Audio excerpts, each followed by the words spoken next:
on stage at once.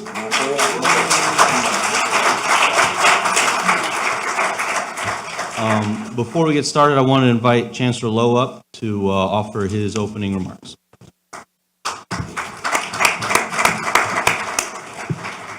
Thank you, Joe. And in behalf of all of us here at Indiana University Northwest, I want to welcome you to our campus. Thank you for being here today, but also thank you to the mayor and the mayors for bringing this discussion to our campus. As Joe just mentioned, 6 decades, of mayors. One of the very significant things about what will happen today is you're seeing history. History is here, but also historical perspective on the job and of mayor, but also changes, over time that affect that job and the demands that it makes on the incumbents. So I'm sure it's going to be a really stimulating and very interesting discussion today. And once again, I want to just welcome our distinguished speakers today. It's great to have you all here with us, but also thank you all of you for being with us today. All the best.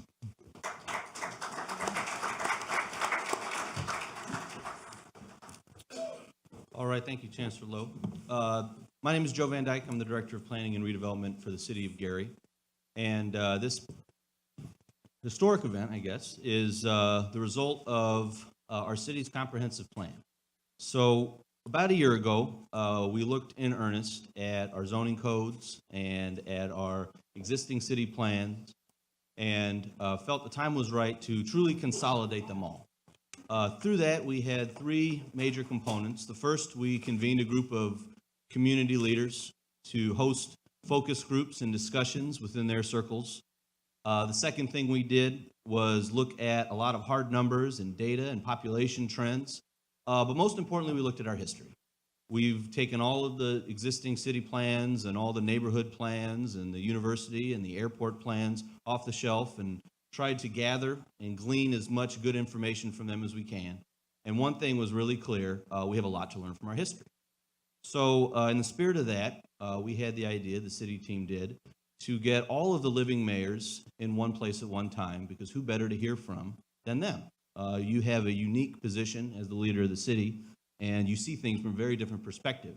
So where we can learn from the newspaper or history books, they learn firsthand. So in an effort to build on good work that's already been done and learn from 6 decades of experience, this was our opportunity to do so. I'm going to do some introductions now, then I'm going to turn it over to our moderator. In 1967, Richard Gordon Hatcher was elected America's first black mayor of a major U.S. city. For 2 decades, Mayor Hatcher led Gary through the era of white flight and suburbanization as an outspoken advocate for urban problems in America. His experience as an advisor to Lyndon Johnson helped inform the Model Cities program and ultimately led to unprecedented federal investment in our city, from new housing to the Genesis Convention Center to the Adam Benjamin Center. To this day, Mayor Hatcher's legacy is felt in cities across the country. Serving as mayor from 1988 to 1996, Thomas V. Barnes transitioned Gary into the 1990s. Under Mayor Barnes' leadership, Gary constructed much-needed infrastructure in Black Oak and created an economic development program for the Gary Airport. As U.S. Steel's decline continued to erode the city's financial position, Mayor Barnes worked to diversify the local economy and identify new resources. Through his leadership, in partnership with Senator Erling Rogers and the State Assembly, Mayor Barnes oversaw the introduction of casinos to Gary. Elected in 1996, Scott L. King served as Gary's mayor for 11 years. Mayor King worked to revitalize the city and to improve its image. The city, still plagued by continuing decline of U.S. steel and manufacturing, saw Mayor King bring professional basketball to downtown Gary, the Miss USA pageant for 2 years, and tried to activate downtown. In 2003, Mayor King introduced minor league baseball downtown with a new stadium in hopes of creating jobs, increasing revenue, and enhancing the city's image for years to come. Indeed, just last year, the Railcats experienced their greatest attendance to date, and people continue to come to downtown as a result. Dozier T. Allen Jr. served nearly 4 decades in public service. A former Calumet Township trustee for 32 years, Mayor King announced his resignation in 2006, appointing Dozier Allen to serve in his stead. The senior statesman exhibited passion and a great desire to serve, but ultimately lost the mayor's seat by a 2-vote margin when the party caucus chose Mayor Rudy Clay, a 40-year public servant. Mayor Allen brings nearly 6 decades of public service to today's discussion. And finally, in January of 2012, Mayor Karen Freeman Wilson became the first woman to serve as mayor of Gary and the first African-American woman mayor in the state of Indiana. Taking over a city 7 years ago, almost to the day, that was experiencing financial, regulatory, and economic turmoil, Mayor Freeman Wilson has focused on getting Gary back on track and building on successes. Mayor Freeman Wilson has overseen extensive infrastructure improvement, including millions of dollars spent on paving, reconstruction of Airport Road, Buffalo Harbor Drive, and Broadway, has seen unprecedented growth and investment at the Gary-Chicago International Airport, and revitalization downtown, including the demolition of the former Sheraton Hotel and dilapidated structures along Broadway, the opening of the Gary Art House, and the reopening of the baseball stadium restaurant just last year. Other downtown improvements include renovations to the historic Gary State Bank building, new public art, and historic preservation program. The mayor's aggressive blight elimination programs resulted in more than 1,200 demolitions on her watch, and Gary's award of the largest blight elimination grant in the Indiana's history. Economic development initiatives like Alliance Steel, T&B Tube, Edsel Manufacturing, Amazon, the Canadian National Kirkyard, and the recently announced Fulcrum Bioenergy Plant resulted in hundreds of jobs being created for Gary residents and more than $2 billion in total investment. Our moderator for today, Mayor Karen Freeman Wilson.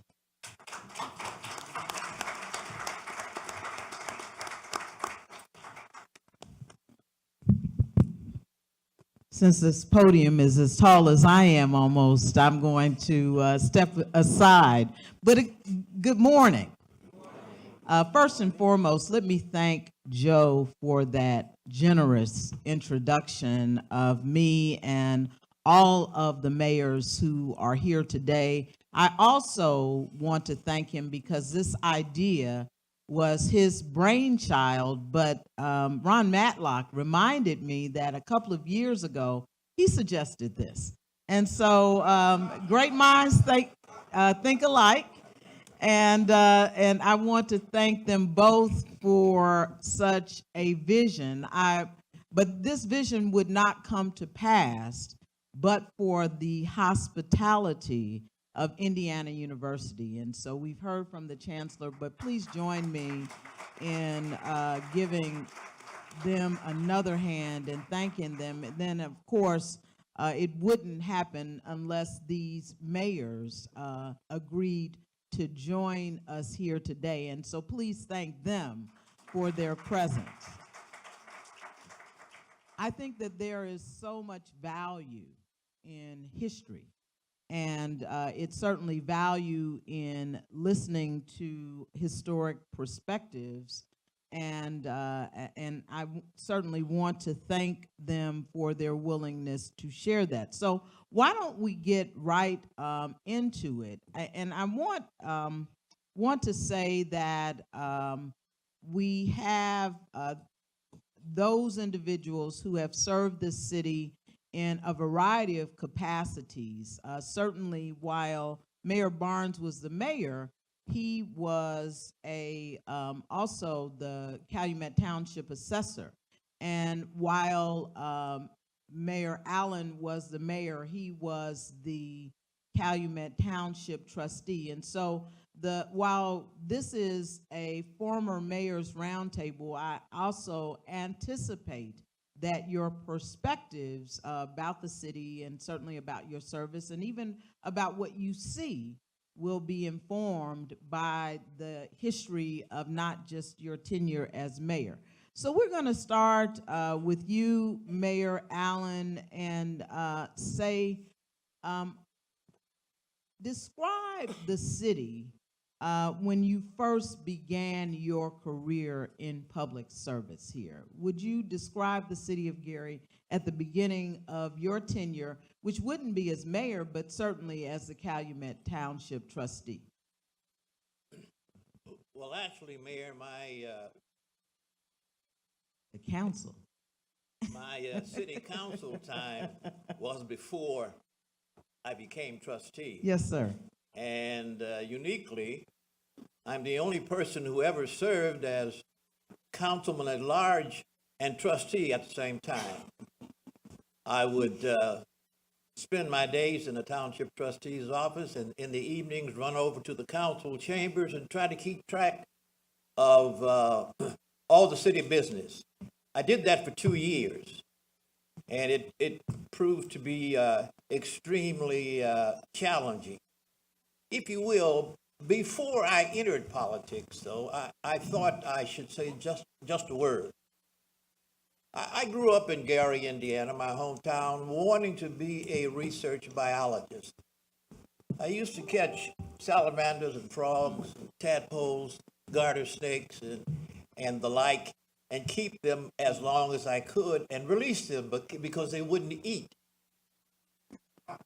So I continued going on. And I was a full-fledged Republican. My mother and father had raised me as a Republican because they believed in Abraham Lincoln and the Emancipation Proclamation. And so when I decided I was going to enter politics, I thought about it a long time. And one day I was at Valparaiso University on the stairway, and I met a young fellow who was sitting all the way over at the end of the table here, Richard Gordon Hatcher. And we discussed the fact that we were the only two blacks in the school. I was in liberal arts and he was in law. We became friends. I believe that's when my political career was launched, because I was studying at the time political science and business administration. Now, the ambition to become involved in politics, in public, and it begins with public service. You pick a number of things that you like to do, and you endeavor to work with other people to get them done. And for me, my entry was through an organization called Mi'kmaq, of about 50 men or so, and they helped me make my first and second run for public office, which were failures. I ran for state representative. I ran 11th out of 10 people being elected. I ran for township assessor, ran very, very close, but I lost in Griffith. But my friends thought that I should continue. Now then, here comes a little difficult part of the story. My friend Richard Hatcher wanted to be mayor. He was already a councilman, and he confided in me, "Dozier, I want to be mayor of Gary. Would you help me?" I said, "Of course. When you're running for mayor, I'll be running for councilman." Well, we fell out right then. Not, we didn't go to blows, but we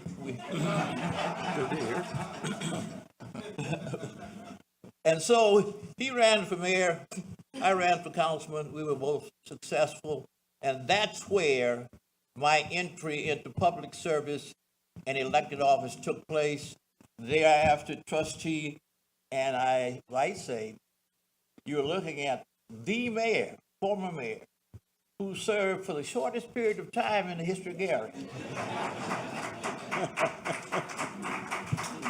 Thank you, and thank you for reminding us that you were on the council. But again, the value of history, I did not know that you served in both positions for 2 years. Mayor King. In 1996, when I took office, coming after my colleague, Mayor Barnes, his initiative, I think at some point on each of our lists, including Your Honor, is going to be finding funding for operations and for capital. On the list of constant struggles, that's the top of the list. It turns out voters don't like paying taxes. Surprise. But Mayor Barnes' initiative, which caught fire with the state for casino revenues was underway, but had not yet taken place, and not in the city of Gary. So the biggest single issue that I saw coming in was the overall issue of public safety.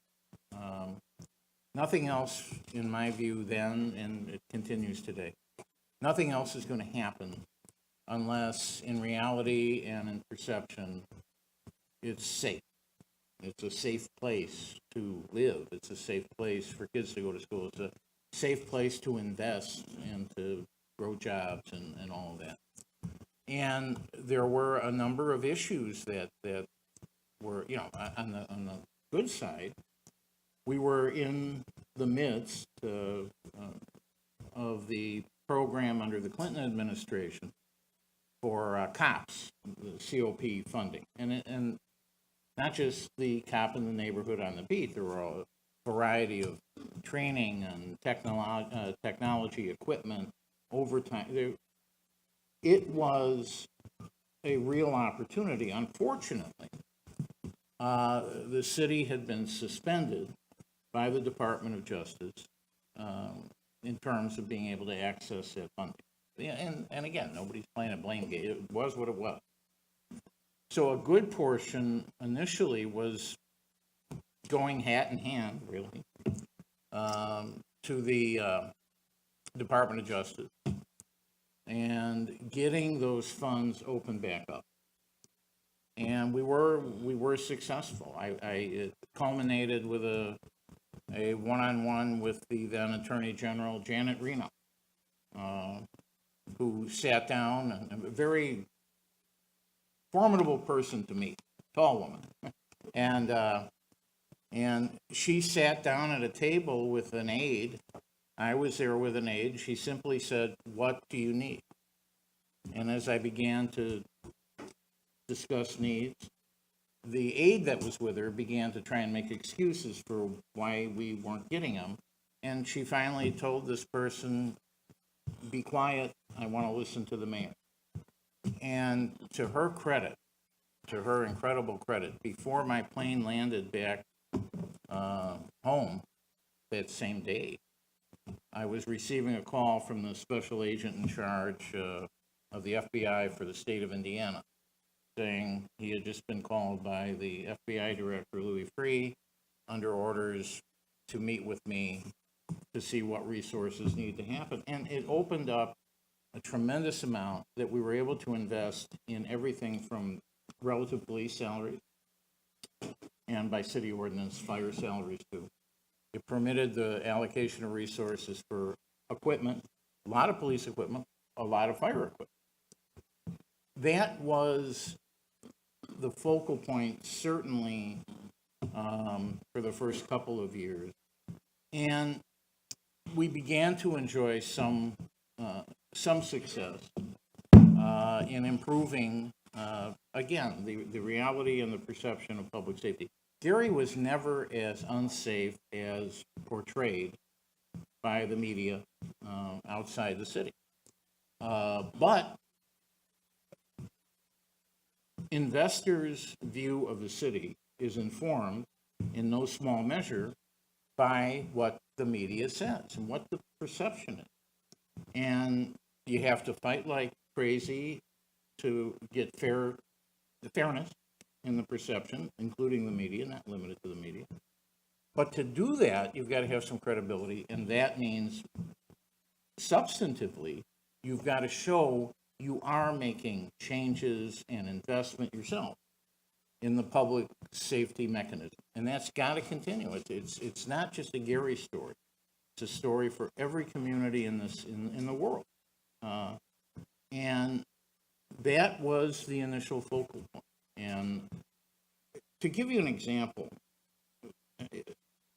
one of the frustrations always as a mayor is on the funding side. It's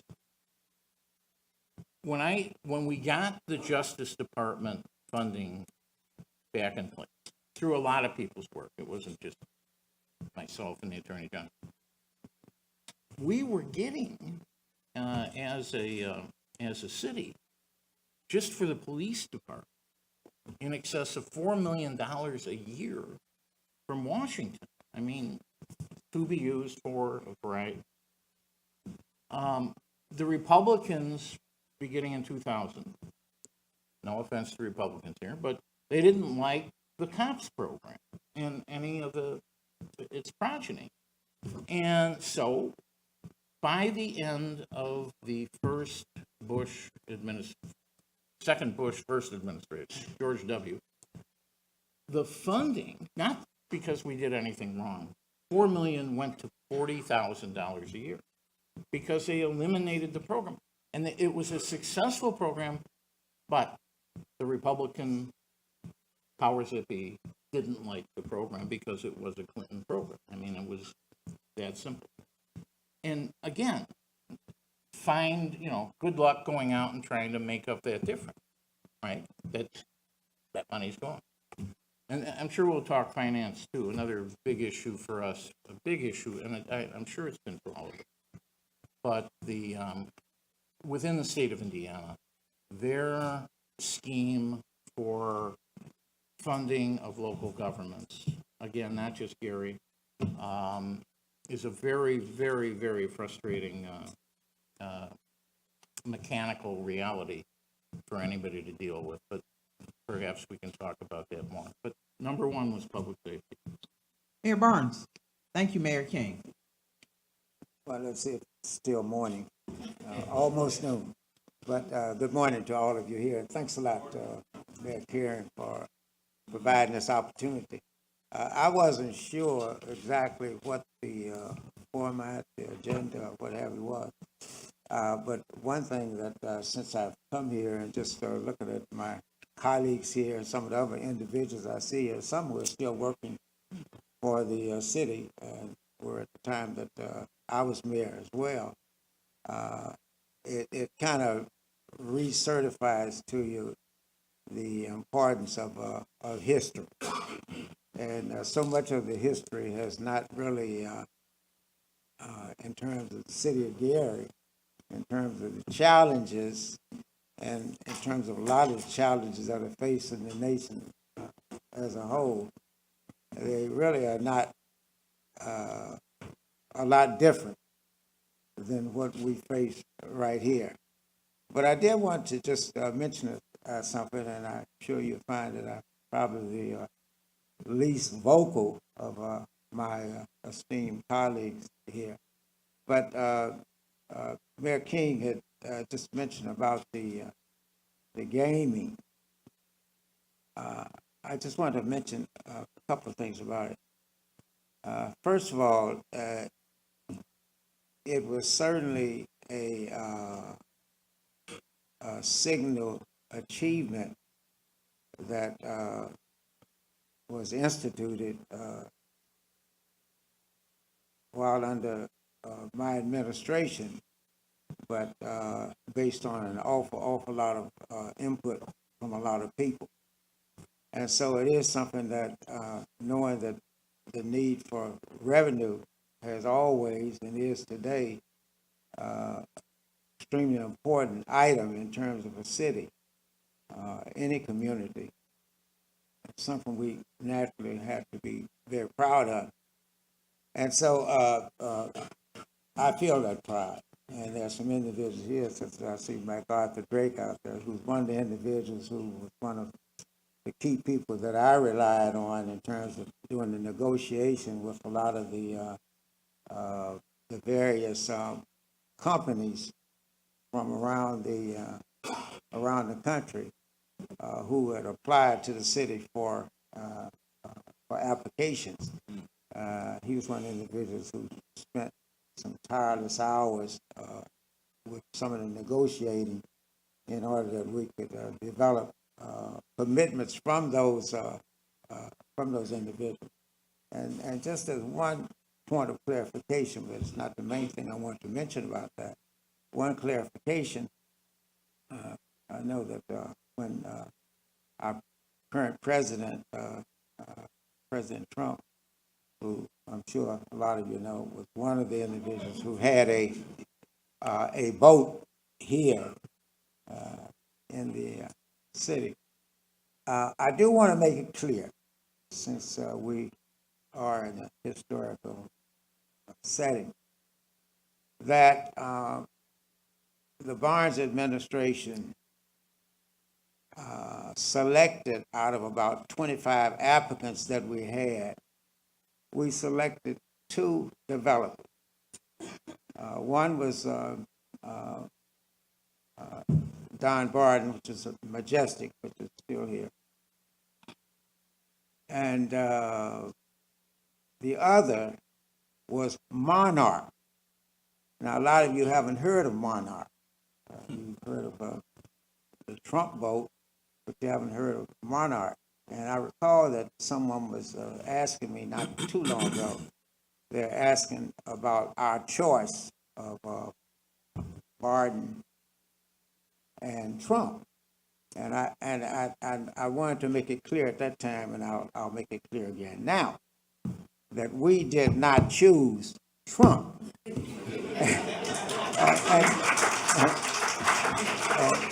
You know, history is important, but if it's not correct history, it doesn't really mean anything, right? But I mentioned that because at the time that we were going through, and we had a committee that was going through and reviewing applications and doing research, and we hired people, some individuals who were a part of gaming establishments, from primarily New Jersey. In fact, we even had on one of our search committees, an individual who was one of the gaming commission board members, or former board member from New Jersey. But there was a good reason we did not choose Trump. And the reason was because when we did our due diligence, it was very clear to us that his purpose for being here, applying, was so that we primarily could help him, because his record at that time was not a good one. And so as a result of that record, we declined to choose him. We chose Barden and we chose Monarch. A lot of you haven't heard of Monarch, but quite frankly, of all those that we chose, Monarch was the most outstanding. And I believe to this day that had Monarch been approved by the state overrode our decision and chose Trump. But had Monarch been selected, I truly believe that the city of Gary would have benefited much greater than the fact of gaming than, in my humble opinion, we have. I mentioned at a meeting, I was down in Indianapolis and meeting with, I think it was Ripia, the Retired Indiana Public Employees Association, who I still do some involvement with. I mentioned to them a few years ago about that fact. It is very unfortunate that at the time that the last official act that I did in the city of Gary was the groundbreaking for the casinos at Buffington. But I've always felt it's very unfortunate that the city of Gary initiated gaming. And as a result of that gaming, the state benefited tremendously. In fact, it's my opinion that as a result of the gaming that was started in this community, and as a result of the boldness of citizens here and others who backed this whole thing of gaming, which did not have a good and favorable reputation. No one started that. It started in Gary, Indiana. But it is obvious to me, and it should be obvious to anyone, if we're honest, that the results of that have not really fared that well for Gary, in my opinion. Those that can differ with that. So I guess things can be of value, but it all depends on how it plays out for you. And when I think of the reality of why decisions were made to override decisions that we made in this community, that's one of the things that's still happening now. The city of Gary, I've been here for 82 years, since I was 4 weeks of age. Gary has had some outstanding things that have been a part of this community, our education system and everything else.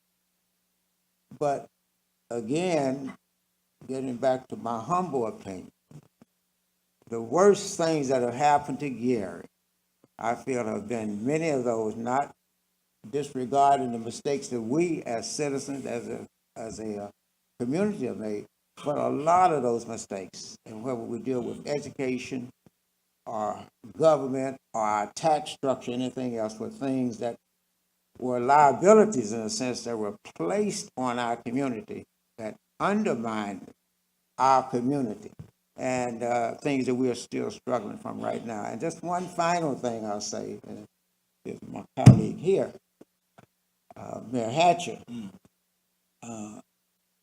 I recall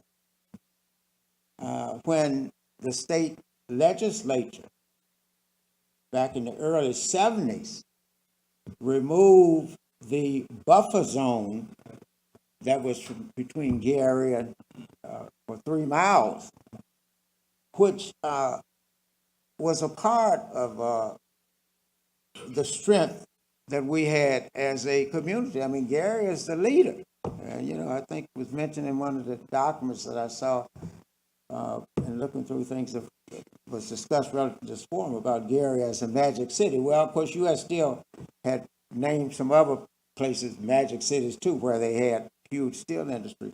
But Gary is one that I'm particularly familiar with. But that was the beginning. I mean, that was a huge chip that was taken out of the strength of this community when that buffer zone was removed. And so I just mentioned that because of all the mayors that are sitting here, I hope that there's no illusion on anyone's part about the challenges that this man faced when he came into office. I mean, he faced some challenges. So that's all I have to say. Thank you. Thank you, Mayor Barnes, and because we have some students here, the buffer zone that Mayor Barnes is referring to is a former law that existed prior to 1972 that said that no town or city could incorporate within 3 miles of a second-class city. And that was changed. It's called general specific legislation. It was changed only as it related to the city of Gary. So thank you for that history lesson in more ways than one. Mayor Hatcher.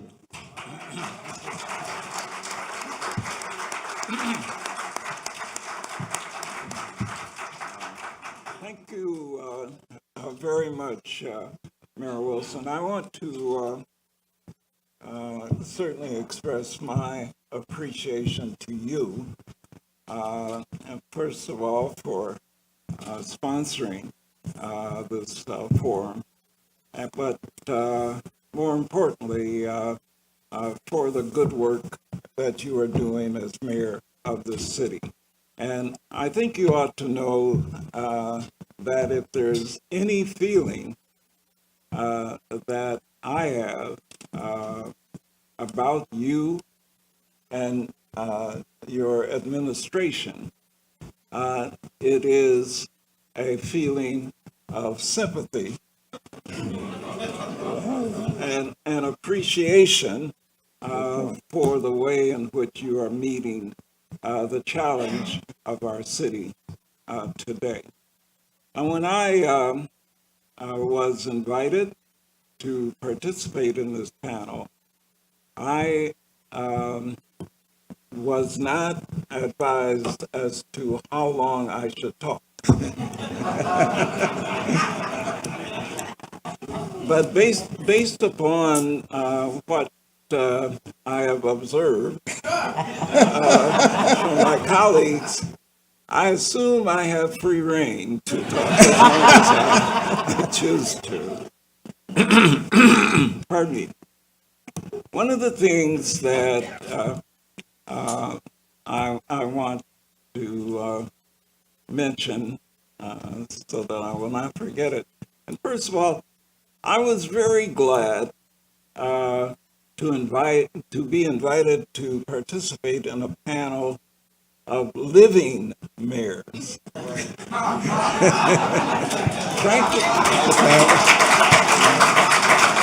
Frankly, with me, it could have gone either way. So I appreciate that. As Mayor Barnes has mentioned, at the time, 1967, when I ran for mayor of the city of Gary, it was not something that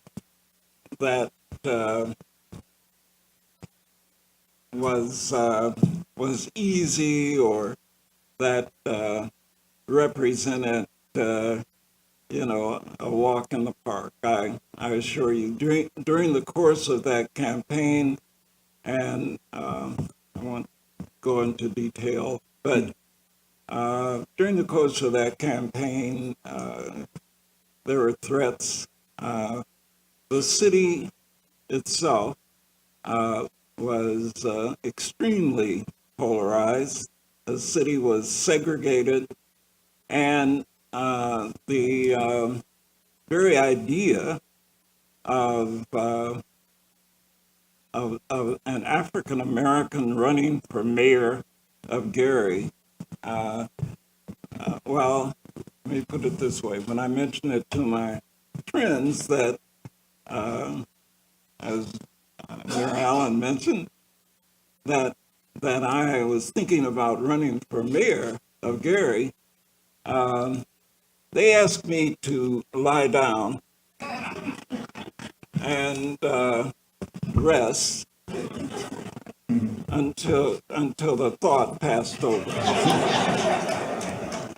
So there was a great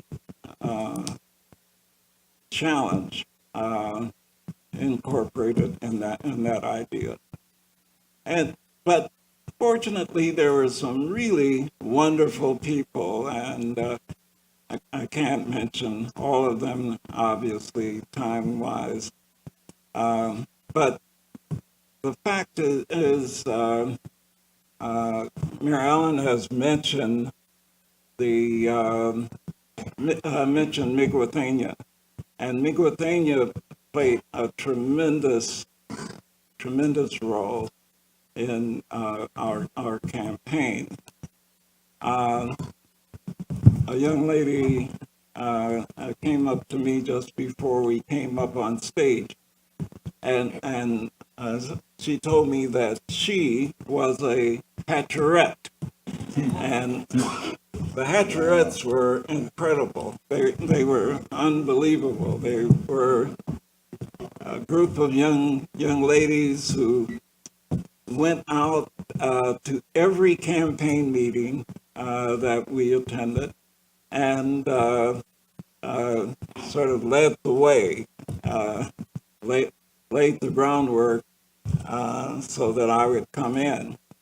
And it's interesting, I want to mention how campaigning has changed. the fact is that when I was running for mayor of Gary,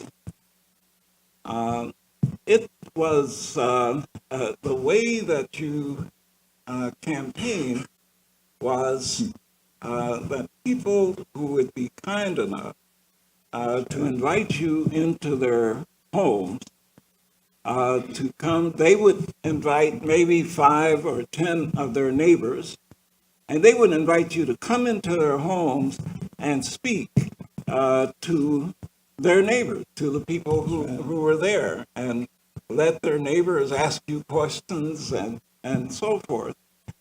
And over the course of a campaign, you would probably have maybe 15 to 20 of those meetings per night or per day. And so it was very important to have people, good people who were willing to go ahead of you and to prepare the people. Well, he's coming, he's late, but he's going to make it. Because it was very difficult. You had to make all of those meetings by 9 o'clock in the evening. That was 9 o'clock was pretty much the cutoff time. But it was a wonderful opportunity to speak directly to the people of Gary, to the people of the community, and for them to speak directly to you and to question you and challenge you in terms of what your program was for the city.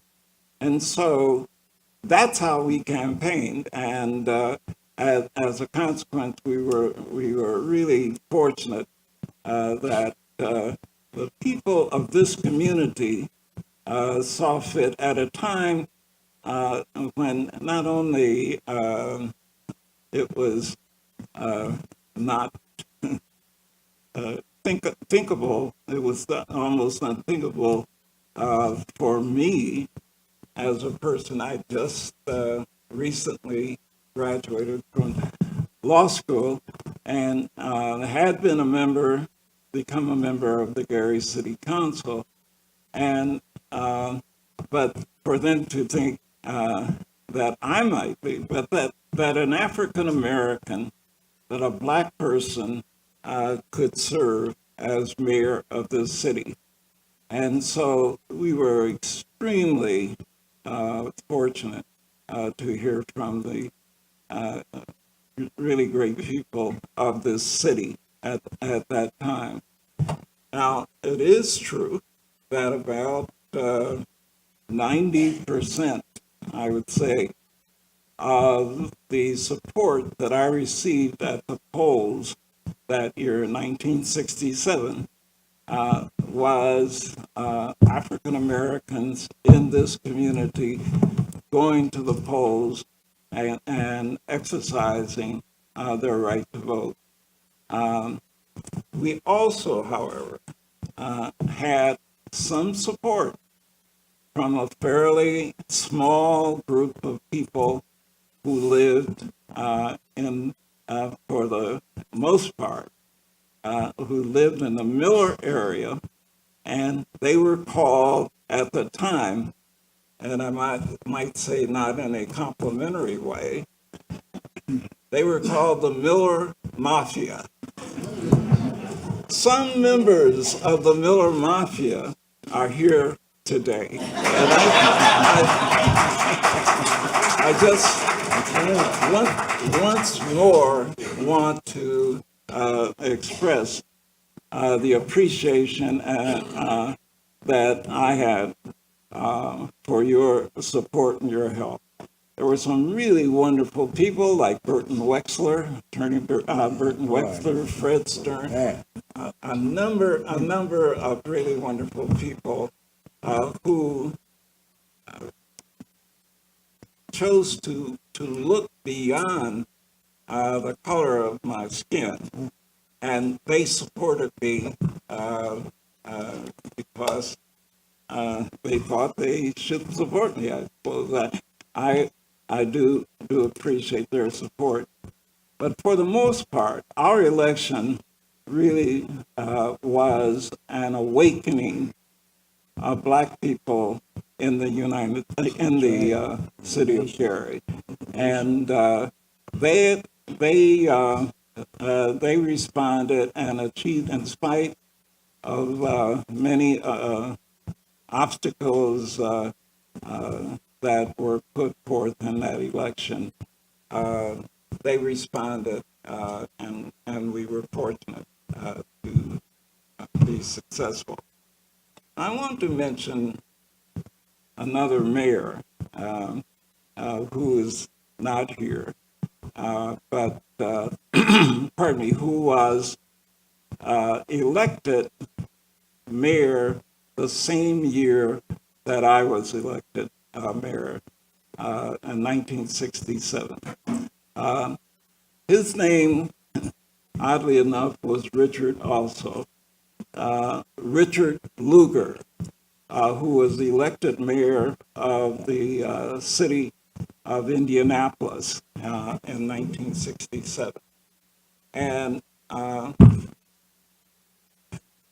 I've always appreciated, of course, he subsequently became a United States Senator, but I've always appreciated Mayor Lugar, or Senator Lugar, because I thought that he was really wise in terms of the way he approached his duties as mayor of Indianapolis. And I think Mayor Wilson can appreciate this, and that is the fact that when some people may be old enough to remember, very few, you are as old as I am, but some of you may remember that there was a time around that time when you could go to Indianapolis, go to downtown Indianapolis, and set off a cannon down the main street of Indianapolis and not worry about hitting a single person in doing so. Indianapolis was a farm town, and it was it did not have a great deal to recommend it. When Dick Lugar took over as mayor of Indianapolis, he obviously had a plan, and that plan was number one, to make Indianapolis a place where people wanted to come, and so he set out to try to bring to Indianapolis the headquarters of most of the religious organizations in the country. And he was successful in doing that. He went after the headquarters of the National Baptists, and many of them are still based in Indianapolis right now. That was his first move. And secondly, he set out to make Indianapolis the amateur capital of the United States, the sports amateur capital of the United States. And he was able to bring in, for example, the NBA, the National the National Basketball Association. They played, the Final Four was played in Indianapolis one year. And so, in other words, he had a very clear plan. I believe that the mayor in pulling, Mayor Wilson, in pulling together this meeting. I believe that she is also approaching the rebuilding and the redevelopment of our city from that standpoint. And I really commend her.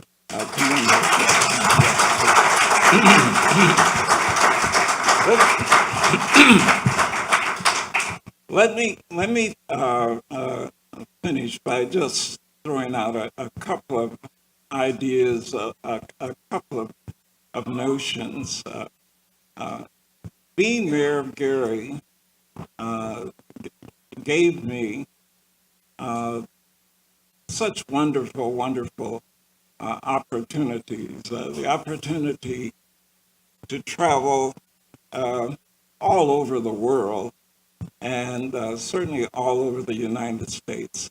And it gave me the opportunity to meet people and to participate in activities that had a national import.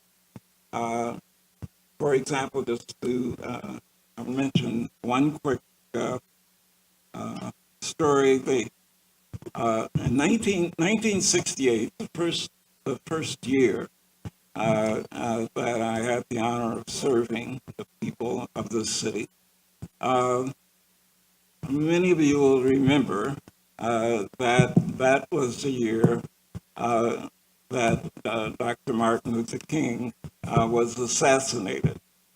And I remember so clearly that on the day that happened, on the day that Dr. King was assassinated, cities all over the country went up in flames. There were so-called riots taking place all over America. And I was here in Gary trying to make certain that our city was not subjected to that kind of activity. And we kept, that evening, we kept City Hall open all night.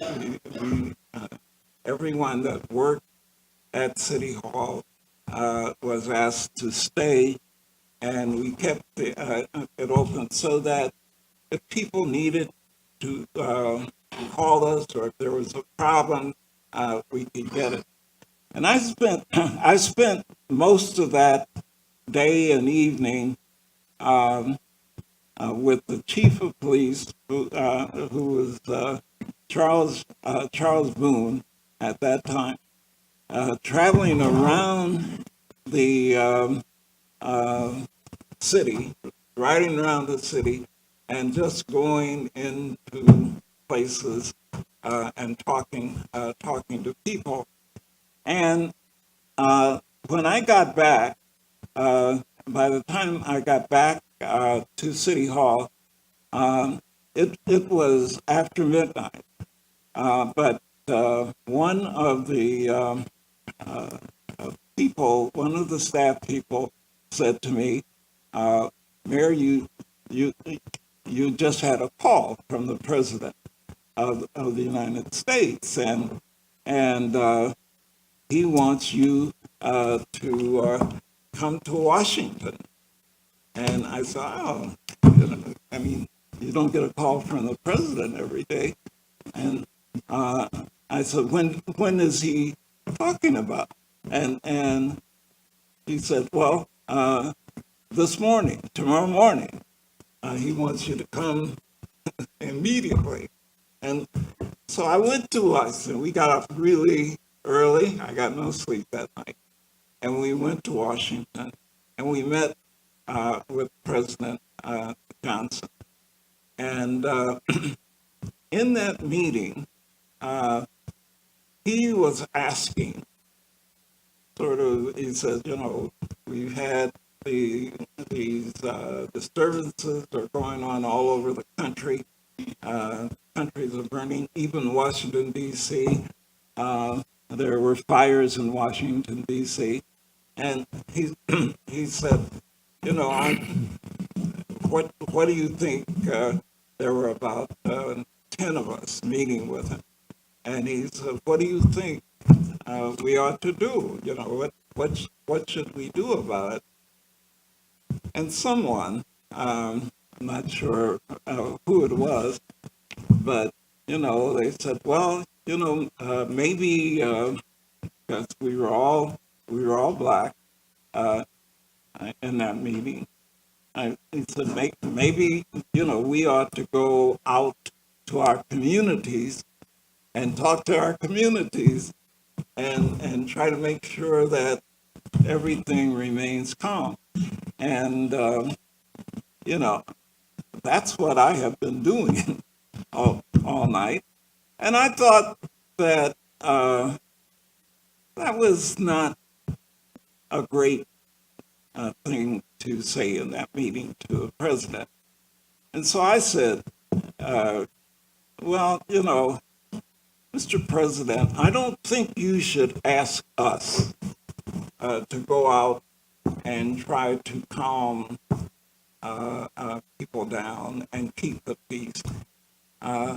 We are not responsible for what is happening. We are not the right persons to ask to do something like that. And wow, when I said that, Hubert Humphrey, who was vice president then, he slowly turned in his chair to look back to where I was sitting, and you know, with the look of who let him in here? who let him come in? And that was the end of the meeting. The meeting broke up. But the point is, it's kind of interesting that after that, our city, received millions and millions of dollars in federal grants and federal programs. Many of the programs that are still going on today, the Dollar House program, some of you know about. We received funding for senior citizens high rises, which are still serving our seniors today. In fact, it got so bad after that people would call me, heads of federal departments would call me, say, "Oh, Mayor Hatcher, you know, we're coming up with this X program, and we thought maybe Gary might be interested in it. Would you be interested?" And of course, it meant millions of dollars for our city and jobs for our people. And so, of course, we were interested. But it just got to the point where they would call us. We were not calling them to try to get funding and so on. And Mayor Wilson, I'm sure, can tell you that is not the case today. They do not. You have to really aggressively go after federal funds and funding today. At any rate, let me conclude with this. I'm really honored to be here with my colleagues, my fellow former mayors. I'm honored that as many of you have come out today to hear us, that you have that kind of interest, that kind of commitment to Gary and Gary's future. I want to absolutely suggest to you that while what is going on in Gary today, in my view, is very positive. There are some very positive things going on. There are other things that can be done, I think, to accelerate the pace of our city's recovery and rebuilding. They have a lot to do with the state of Indiana and what the state of Indiana is willing to do in terms of supporting the city.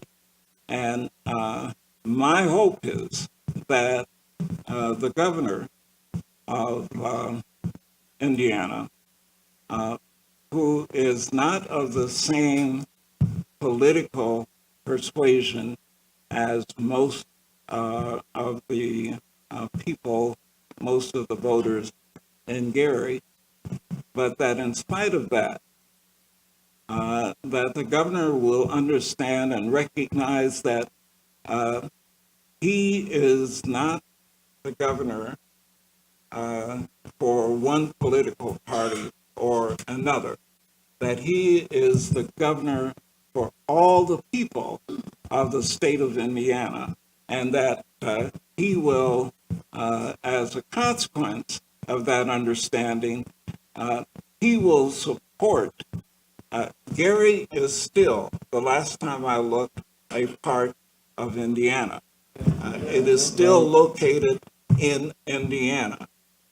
People, and I'm sure this includes most of you, people who live in Gary pay taxes. They pay taxes just like people anywhere else.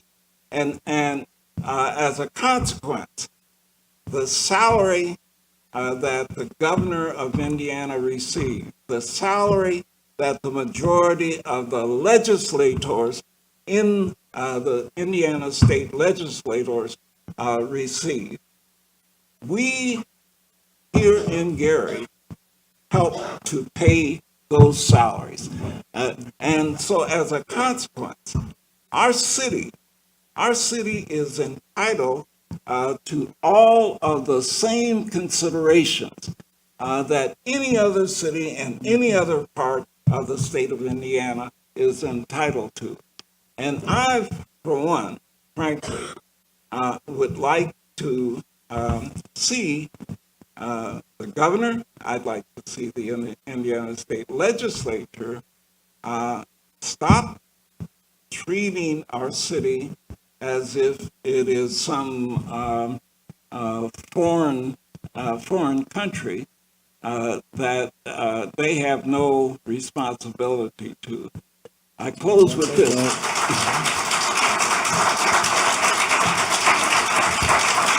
I close with this.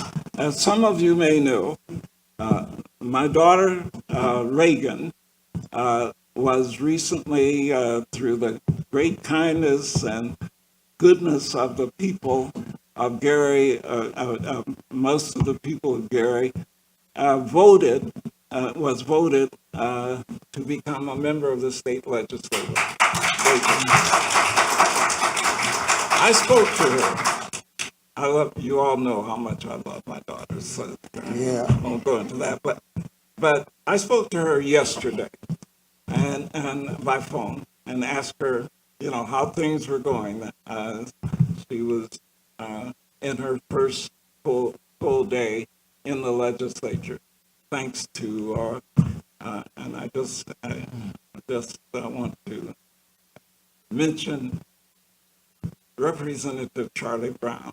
34 years he served in the legislature, and I just want to thank him for that. But the fact is that I talked to her yesterday, and I said, "Well, how's it going?" And she said, "Well, Dad, I have a number of bills that I think will be beneficial to the people in Gary and people in my district. And I'm trying, this is the time that we introduce those bills. We get those bills introduced.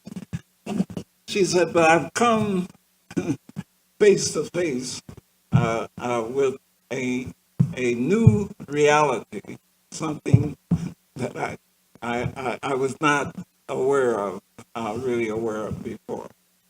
And that is that, she says, if you are a member of the minority, that is the minority party, which she is, she's a Democrat. If you are a member of the minority, your bill, you cannot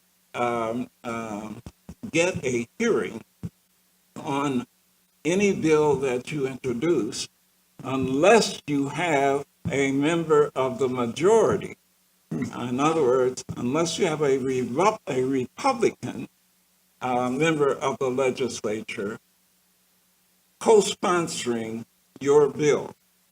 And so you can introduce a bill unless you can get a Republican member of the legislature to agree to co-sponsor your bill. Well, you know, I don't think that's right. I think that's wrong. I think if you have been elected to represent people from a district in Indiana to the legislature, I think you ought to be able to at least get a hearing on bill. That doesn't mean you're going to get it passed, but at least get a hearing on a bill without the majority party saying okay. And so I think that ought to be changed. But I told her that one of the things that she had to understand is that whatever, that's the way things are. And so the first thing you need to do is go find a lot of friendly Republicans and make friends with them. So we deserve here in Gary, and certainly in this part of the state, we deserve support from the state legislature, and hopefully we will get it. We certainly deserve the support of the governor, because the governor has to be a governor for all people. Thank you very much. So thank you, Mayor Hatcher. I want to continue a little bit about that conversation. Each of you talked about, in some form or fashion, a relationship that you forged either at the regional or state or national level, either with the legislature or the governor or the president, and in a variety of roles that you played in the city, both from the council, from a variety of ways. How does that factor in to the work that you did, and how do you reconcile that with the fact that there are things that you are required to do on a day-to-day basis locally? So how do you balance that? I'm gonna start, and let me just say this. So now you guys have had free reign during the first round. So we're gonna limit the questions. So if you see me walk in your direction or sort of towards the front, that means, okay, we're looking towards the end. So I'm gonna start with Mayor King this time. Well, it depends on who you're interacting with. I mean, it gets, whether it's the president or a senator, or, you know, regardless of the branch of government, who are you engaged with? And you have to have people around you that know more than you do about not only the entity but the person, and to engage. I mean, you know, President Clinton, bless him, I think he did marvelous things. President Clinton even shedding a tear in sympathy for the loss of a relative of mine. I mean, it's impressive he knew that. But he's not going to do the heavy lifting to get the answer to the, you've got to see, who are you assigning to do this? Mayor Hatcher talked about Senator Lugar. Senator Lugar was a great friend of this city in the United States Senate, as quiet as it's kept. He used to bemoan the fact of, oh, why do I even bother? Because everybody's going to vote. I said, well, what am I going to do? It's a democratic place. But that didn't stop him from identifying, because he had been a mayor. He knew it. He told me the first time I met him, he told me the same story of setting off a cannon and not being able to hit anybody in Indianapolis.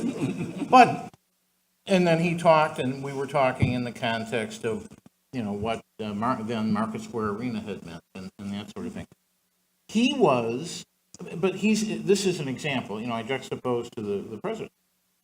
Senator Lugar would be personally be the guy, if he was on board with what you were asking, and in the particular case that comes to mind, was trying to prevent the federal government from completely eliminating the right of mayors throughout the country to sue the gun industry for a clear pattern of dumping guns in urban communities. And candidly, people of my own party at the time, right, found convenient exits to that. As a Republican, he was in our corner on that, as tough as it was for him to do.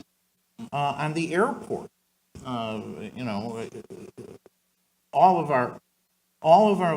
pretty much all of our legislators, and the White House, through the secretary. So it depends on the issue, but it depends more on the individual involved. Don't waste time feeling good because you're talking to the president, if the president, which is probably going to be the case regardless of who the president is not going to be the one to get it done. Who is the president going to be delegating and empowering, and then do the process? So it varies, but that's what you do. And then what's at the end of the rainbow, right? I mean, you're in a much different circumstance, certainly, than I was, just because of what's not there anymore for city. What Mayor Hatcher's talking about in our state, beyond our state. One of the biggest evils that exists right now in the body politic in the United States is gerrymandering. It is isolating. Okay, well, we've got to deal with this urban community. What are we going to do? We're not going to give them one more voice in any body, state legislature, Congress of the United States, than we absolutely have to. And we're going to do this by drawing the map that way. And I'm glad to see the Supreme Court finally is starting to pay attention to this. And maybe we're going to get a change in that's going to impact this entire country. Mayor Barnes, would you talk about the importance of dealing with both state and federal government in the work that you did for the city? Well, I might reflect, first of all, on just one notion that all of us should remember. The job of being mayor, I think it might be about 10% of it that people see generally, and they may think that's what being mayor is about. But there's probably about 90% of it that you probably don't see.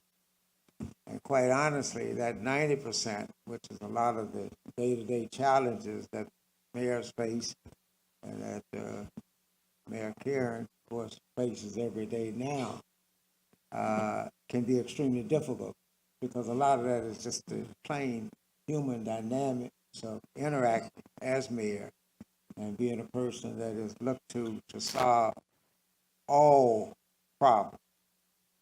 And that can be frustrating and demanding, and I know that it is with this mayor. I think that many times individuals, whether it be the press or the public generally,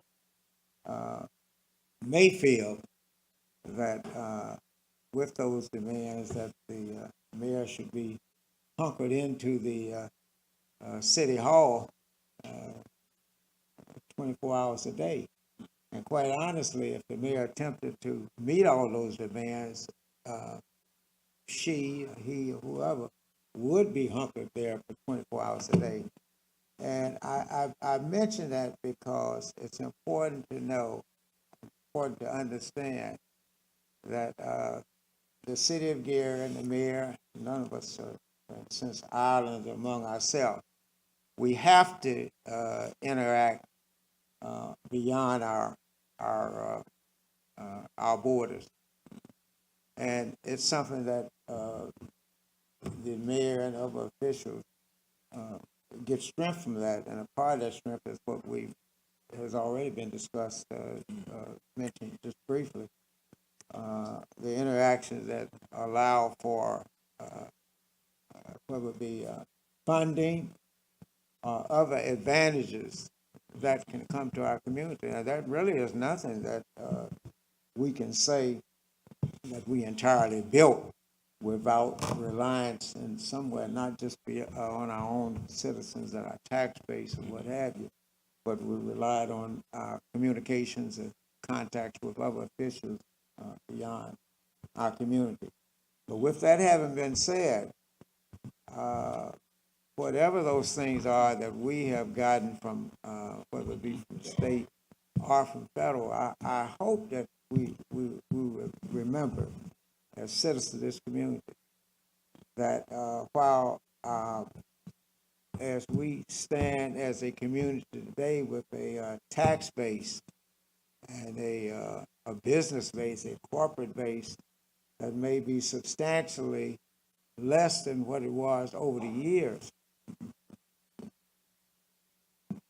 we are not today asking for anything that we have not already paid for, because the developments what we acknowledge what has happened in Indianapolis is really phenomenal development. But a lot of people, some perhaps here, particularly some of the younger people here, if you were aware of much of the history, and some of it is being shared here now about Gary, if you were aware of some of the dynamics that were in this city, you would realize it was a result of that dynamics here that Indianapolis and perhaps other communities were able to build as they did. Indianapolis wouldn't be Indianapolis as it is today had it not been for the taxes that were generated out of this community. So don't think for a second that you are that when you go asking or seeking a return on some of that investment that we paid over the years, that you're doing is simply asking for gratitude. Now, we're asking for some of the repair, some of the replacement, some of what we have already presented to this broader community, whether it be the state or the federal government. Mayor Hatcher? Mayor, could I just piggyback Yes. on Mayor Burns there, and try to be a little more direct? I'll probably get thrown out of the house, but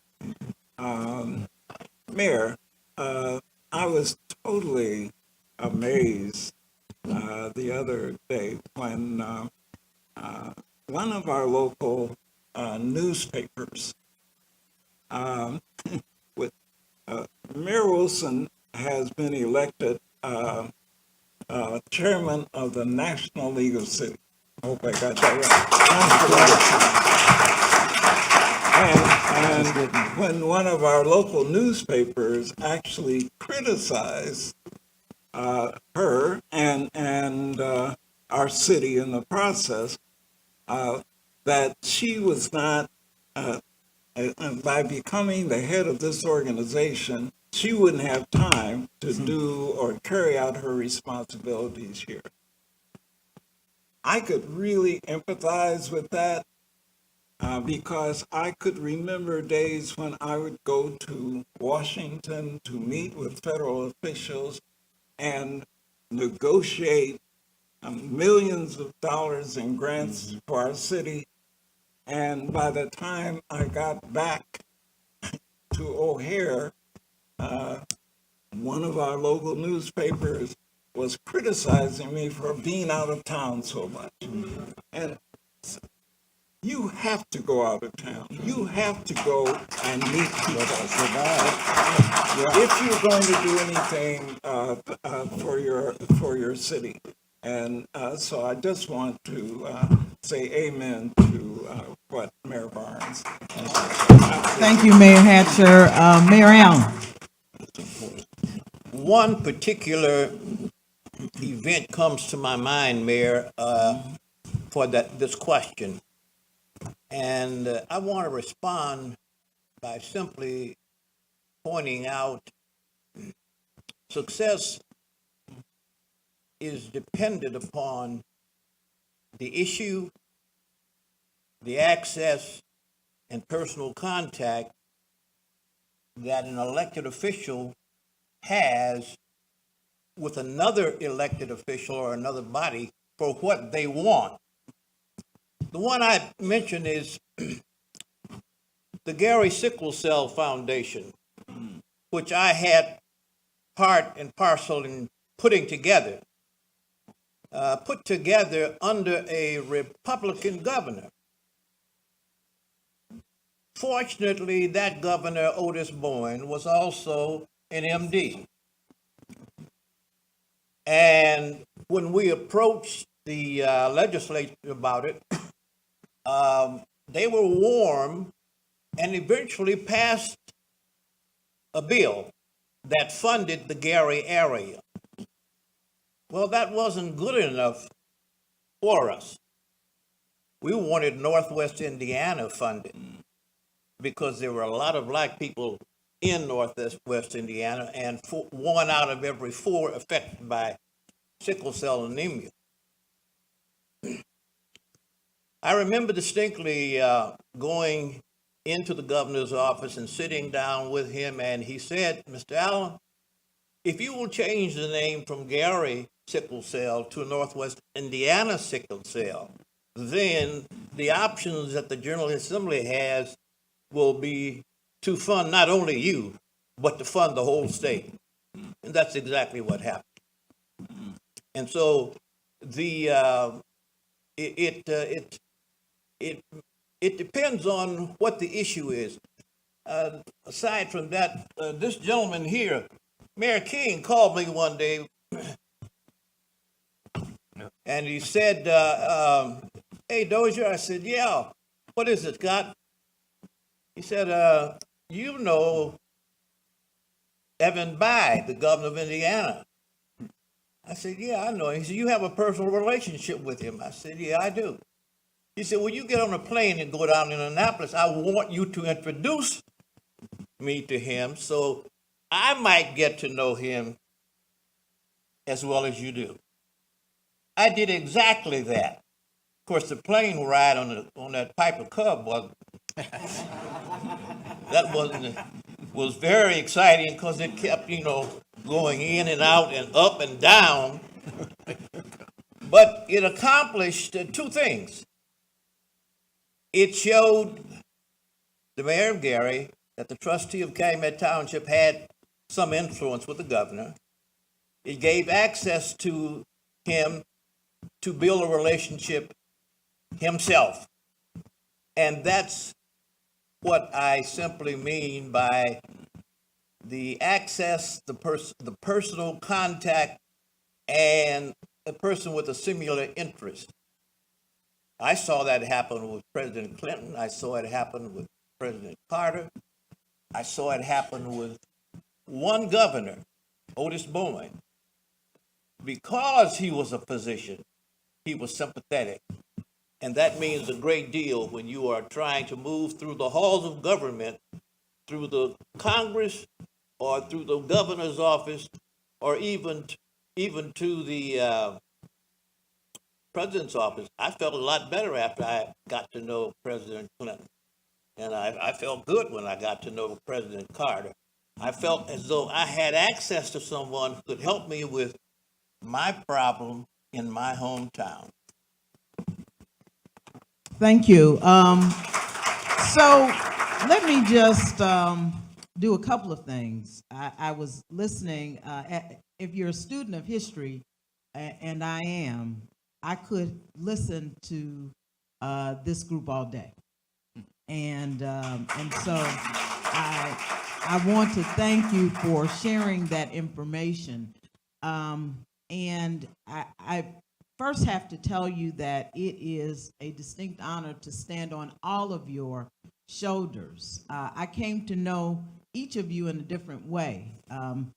I was at a house party. It was actually in my house in 1967 when I first met Mayor Hatcher. In my parents' basement, it wasn't finished. They put some folding chairs down there.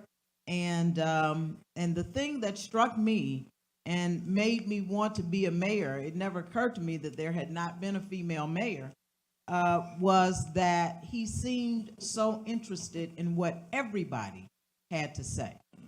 Mayor Barnes and my mother were classmates.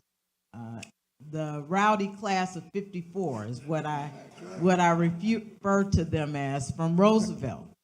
And so I knew him first as a classmate and then as a practitioner. I met Mayor King in the courtroom. He was a defense attorney and I was a new prosecutor.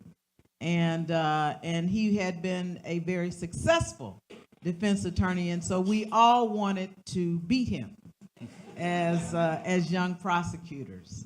And then Mayor Allen was iconic in that first as a business person in this community, and then as a long-standing elected official. And so I stand on each of their shoulders, and I am very grateful to that.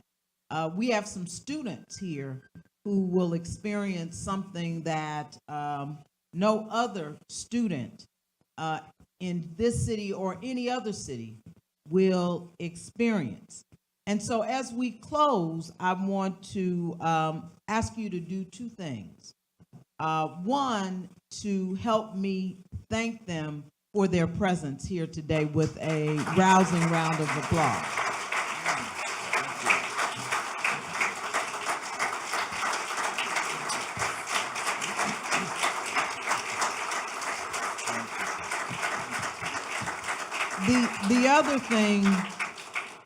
The other thing that I want to acknowledge is that I'm not the only one that has the privilege of standing on the shoulders of these elected officials. And so I want all the elected officials who are present to stand.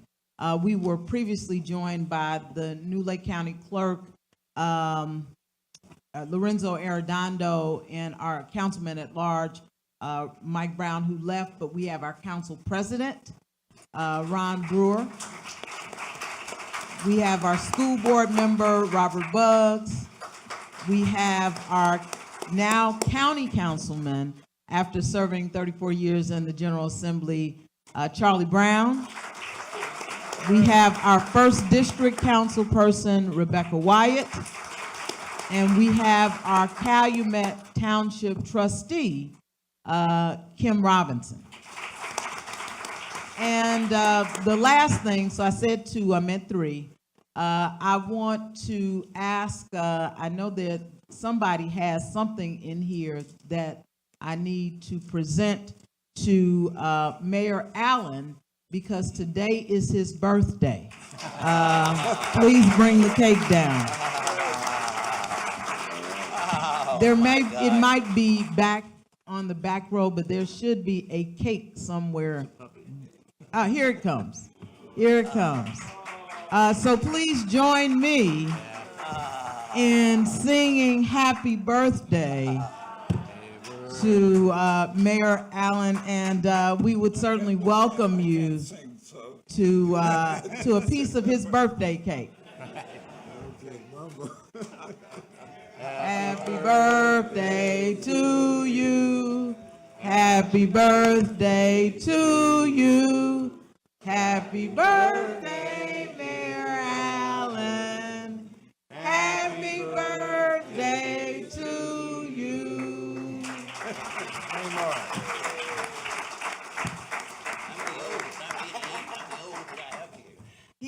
He did point out too that he is the senior elected official up here at the young age of 88.